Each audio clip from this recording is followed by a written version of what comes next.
তিন জিনিসের দিকে তাকালেই সওয়াব। কয় জিনিস? জোরে বলেন।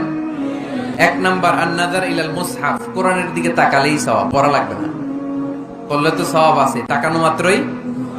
দুই নাম্বার আন-নাযার ইলা ওয়াজহিল ওয়ালিদাইন, মা বাবার চেহারা, মা বাবার খেদমত করলে তো সওয়াব আছেই, টাকা দিলে তো সওয়াব আছেই, কিন্তু মা বাবার চেহারার নজরের দিকে যদি রহমতের নজরে একবার তাকান, একটা কবুল হজ করলে যেই সওয়াব, ওই সওয়াব আমল নামাই দিবে কে?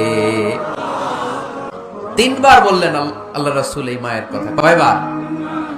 আল্লাহ হাবিব বললেন মা মা মা, তারপরে মা কয়বার?